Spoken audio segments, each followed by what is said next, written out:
Salut et bienvenue sur cette chaîne dédiée à la programmation du Commodore 64. Aujourd'hui, je vais vous présenter un célèbre programme qui tient sur une ligne. C'est celle-ci. C'est une ligne qui commence par print chr $205.5 plus RND1 go to 10.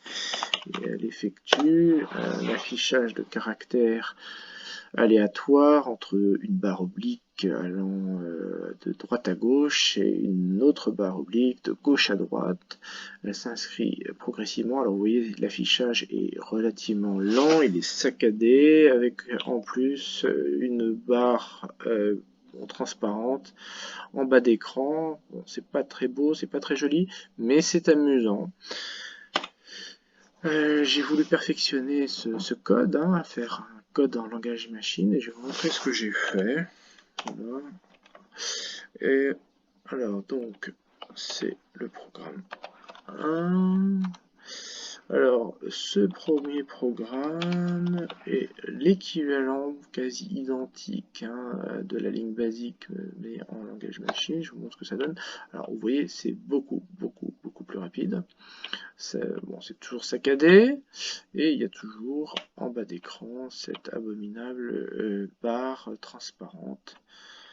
Voilà. Donc, bon, j'ai voulu perfectionner le code et je charge maintenant le programme numéro 2.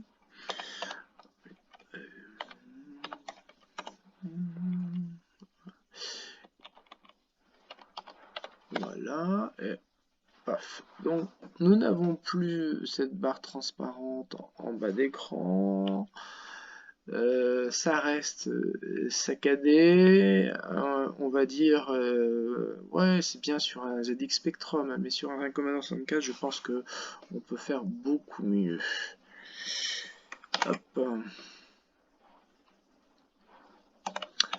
Voilà, alors j'ai donc fait le programme numéro 3 et j'en ai profité pour mettre de la couleur, vous allez voir. Voilà, on a un fond noir et un défilement en, comment dire, bit par bit, un scrolling bit by bit. Bon, c'est très légèrement saccadé, excusez-moi, voilà, je suis pas le roi las de l'optimisation du code machine, mais c'est déjà mieux que ce qu'on a. Alors, nous voilà de retour, cette fois-ci sur CBM PRG Studio, qui est un logiciel d'aide à la création de programmes sur Commodore 64 en basique ou en langage machine. Vous avez ici, je suis sur une fenêtre de programmation en assembleur, assez classique pour ceux qui sont habitués à ça. Ici, le programme est situé, enfin, je le fais démarrer à l'adresse 49152, comme vous avez dû le voir dans la vidéo précédente. Ça correspond en hexadécimal à l'adresse C000. C'est une adresse assez classique qui est protégée, qui ne se mêle pas au basique. Elle est située entre la ROM basique et les adresses stratégiques d'entrée et sortie. C'est une zone de la mémoire qui est protégée entre C0, 00 et CFFF. Alors, il ne faut pas que votre programme soit trop long, mais voilà, s'agissant d'un tout petit programme, il n'y a aucun problème si on le place ici. Alors, là, c'est le tout premier programme que je vous ai présenté. Il repose sur deux choses. Alors, je vous ai dit que c'était un équivalent du programme print. Pourquoi? Parce qu'il a recours à cette fonction du kernel située à l'adresse FFD2 que vous connaissez sans doute. C'est une routine qu'on appelle CR pour caractère out, route littéralement, d'une part, et ensuite, et surtout, il a recours aux fonctions, l'appareil, au même code PETSCII 205 et 206 pour créer ces fameuses barres obliques. 205 et 206, c'est le code PETSCII. Lorsque vous utilisez la fonction print pour afficher ces barres obliques qui vont de la gauche vers la droite ou de la droite vers la gauche. Je suis incapable de vous dire si c'est 205 qui part de la gauche vers la droite ou 206 qui part de la droite vers la gauche, excusez-moi pour ça. Alors, ensuite, le programme utilise une technique particulière. Il n'y a pas de fonction RND en langage machine, donc il faut trouver un équivalent. Fort heureusement, le Commodore 64 dispose d'une puce sonore SID, mais quel est le lien avec l'aléa? Eh bien, cette puce peut générer des nombres aléatoires. Enfin, si c'est plus précisément, c'est la voie numéro 3 qui peut générer des valeurs aléatoires. Alors pour cela, il faut l'activer et pour qu'elle génère le plus rapidement possible des valeurs aléatoires, il faut que sa fréquence soit la plus élevée. Alors, en début de programme ici, vous voyez, j'ai chargé la valeur 255 FF en hexadécimal que j'ai placé dans l'octet de poids faible et l'octet de poids fort du registre de contrôle de la fréquence de la voie numéro 3. Donc on est au maximum du maximum, 66 000 et des poussières, j'ai oublié, FF, 2 fois FF. Et ensuite, une fois qu'on a placé la valeur maximum dans ce registre contrôle de la fréquence de la voie 3, on va activer la voie numéro 3 avec en chargeant la valeur 128, ce qui correspond à 80 en hexadécimal, dans le registre D412 en hexadécimal. Et la voie numéro 3 de la puce SID va générer une valeur aléatoire comprise entre 0 et 255 dans le registre D41D. Pardon, D41B. Ça me donne l'occasion de corriger ma bêtise. Alors, une fois qu'on a fait ça, eh bien, nous allons faire la routine, créer la routine de la boucle qui va générer les caractères aléatoires 205 ou 206. On va charger la valeur dans le registre D41B. On va procéder à une rotation de la valeur chargée de telle sorte que c'est une rotation vers la droite. Donc l'octet de poids, le bit le moins élevé de l'accumulateur va basculer dans la retenue carry. Et donc si le bit était activé, ce sera 1, s'il ne l'est pas, ce sera 0. Nous allons ensuite charger la valeur 205, ajouter 0. Si la retenue carry a été activée, eh bien ça passe à 206. Si il n'a pas été activé, si la retenue carry n'a pas été activée, eh bien ça fera 205. Donc nous aurons une valeur aléatoire entre 205 et 206. Et puis ensuite nous appelons cette routine du kernel qui permet d'imprimer, d'exécuter la fonction print. Et enfin, la dernière instruction, jump LP, effectue une boucle d'exécution de cette routine. Voilà pour le premier programme qui est pratiquement l'équivalent de la ligne basique que je vous ai présentée, print CHR $205.5. Ensuite, passons maintenant au deuxième programme que j'ai réalisé qui est un petit peu plus sophistiqué. Accrochez-vous. On retrouve, alors déjà, il ne repose pas sur l'utilisation d'un code Petsky ou sur l'utilisation de cette routine du kernel FFT2. Le programme repose sur l'utilisation de la mémoire écran située aux adresses 1024 en décimale ou 0400 d'une part, et puis il repose sur évidemment sur l'utilisation du code écran de cette barre oblique. Donc l'équivalent est à l'équivalent du code écran, c'est 77 ou 78. En revanche, ce qui est commun avec le précédent programme, c'est ce recours à la valeur aléatoire générée par la voie numéro 3 de la puce SID. Donc ça, j'ai gardé ça. Et ce que j'ai fait, j'ai rempli dans ce programme, comment dire, j'ai rempli l'écran de valeurs aléatoires obliques, hein, à droite ou à gauche, enfin de la gauche vers la droite ou de droite vers la gauche. Alors pour cela, j'ai chargé la valeur contenue dans le registre D41B et j'ai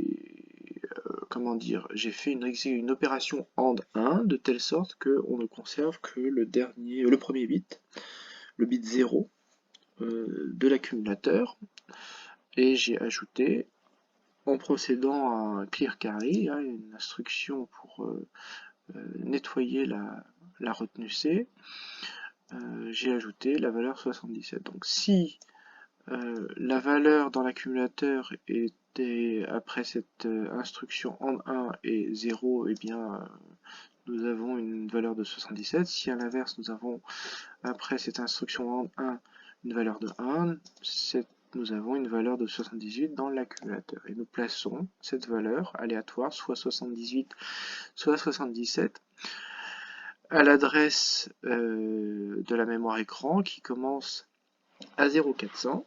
Elle est indexée grâce au registre X, et tant que X n'a pas atteint la valeur 200, enfin comment dire, n'a pas fait un tour complet, hein, c'est dépassé 255, et bien cette instruction tourne en boucle, donc l'adresse de la mémoire écran est indexée, et une fois qu'on a fait un tour complet, eh bien nous augmentons l'octet de poids fort de l'adresse de la mémoire écran avec cette instruction qui augmente la valeur 2 de la ligne, la ligne store plus 2. Pourquoi store? Si nous avions mis incrément store, c'est la valeur qui représente STA qui aurait été modifiée. Si nous avions mis store plus 1, c'était l'octet de poids faible de l'adresse qui aurait été modifiée, et comme nous avons mis store plus 2, c'est l'octet de poids fort. Hein. Souvenez-vous que dans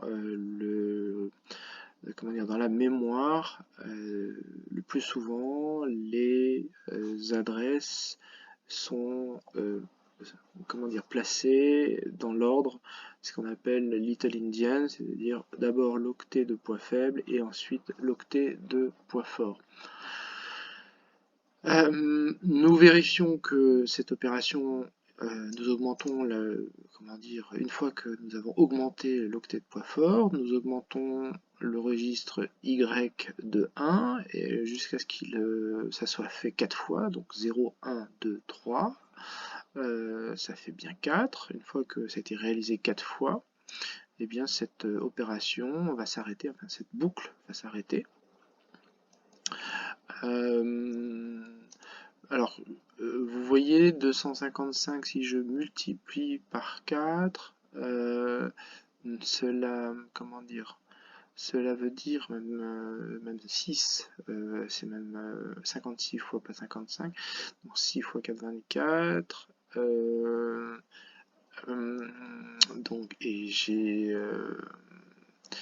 donc j'ai procédé à peut-être 24 opérations inutiles, hein, puisque sur un écran du Commodore 64, il n'y a que 1000 caractères affichables, hein, de 1024 à 2024. 2023, c'est la dernière adresse. Donc nous avons 1000 caractères affichables. Ici, l'opération est réalisée sur 1024 caractères. Ce n'est pas très grave, ça veut dire que les adresses entre 1024 plus 24, ça fait 1048, seront remplies de chiffres aléatoires, mais ça ne perturbe rien dans notre programme, et surtout ça ne s'affiche pas à l'écran. Ensuite, j'ai fait une routine très particulière qui va copier une ligne d'écran vers la ligne supérieure grâce à une table particulière qui comporte à la fois l'octet de poids fort et l'octet de poids faible de la première adresse de chacune des 25 lignes de l'écran du Commodore 64. Les octets en fait de poids faible et fort de la première ligne, comment dire, qui va disparaître, hein, qui seront à changer, sont placés dans comment dire, dans les adresses FB et FC. Et ensuite, on place aux adresses FD et FE les octets de poids faible et fort de la première ligne à copier. Donc on a une ligne à copier qui va se, comment dire, qui sera indexée grâce à FD et FE, et une ligne qui va reprendre cette ligne qui est indexée grâce à FD et FE. Alors on met X, on le met à 0, il va se servir de compteur, hein, pour les 25 lignes. Une fois que... Alors je vais vous montrer à quoi ressemble cette table, hein, que j'ai créée. Vous compreniez, vous voyez, donc ici nous avons l'octet de poids fort et ici l'octet de poids faible de l'adresse de chaque ligne. 0,4, 0,0, ça fait, c'est vraiment l'adresse, la toute première adresse de la mémoire écran. C'est la première ligne.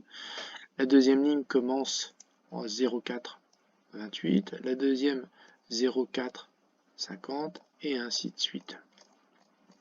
Une fois que nous avons placé ces valeurs entre FB et FE, nous allons procéder à la technique d'adressage indirect post-indexé, c'est-à-dire que grâce à cette fonction LDA FD,Y, Y va être l'index, nous allons copier les valeurs en en FD et FE.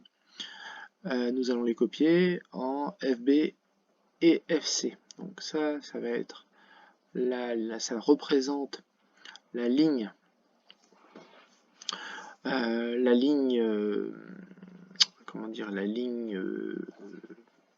comment dire, en dessous, et ici nous avons la ligne au-dessus.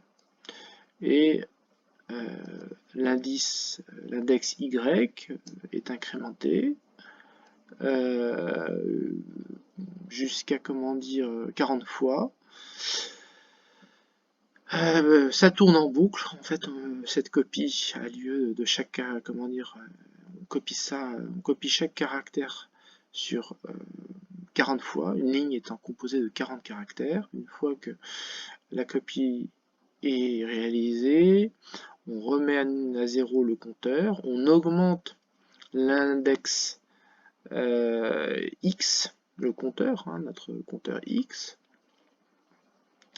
et on compare, on fait une comparaison pour savoir s'il a procédé à une copie de 25 lignes, de 0 à 24 inclus, et s'il n'a pas, atteint ce nombre de 25, et bien la boucle recommence, et ainsi de suite. Voilà. Ensuite, nous avons une routine qui va créer 40 caractères aléatoires pour les placer sur la dernière ligne, c'est-à-dire la 25e ligne. Parce que vous voyez, la 25e ligne, elle est copiée à la ligne 24, mais en revanche, il faut bien constituer une ligne, reconstituer une ligne 25. Alors on utilise la technique que j'avais, la technique de placement, hein, de ces valeurs aléatoires 77 et 78 sur la dernière ligne qui commence, dont l'adresse, hein, débute à 07 C0, ça correspond à 1984. 1984. C'est presque un roman. Donc c'est placé sur la ligne qui débute par cette adresse avec une indexation de X sur 40 caractères. La boucle tourne 40 fois. Et puis ensuite, ce que j'ai fait, c'est que j'ai rajouté une fonction pour ralentir comment dire, le processus, parce que sinon ce serait beaucoup trop rapide. Donc ici vous avez le code qui correspond à la routine de ralentissement. Une fois que cette routine est exécutée, j'ai remis X et Y à 0 pour être sûr qu'il n'y avait aucun problème. Et cette instruction, un jump compte, revient en début de la, comment dire, au début du code. Et voilà, ça tourne en boucle de cette façon-là. Voilà pour le deuxième programme en langage machine.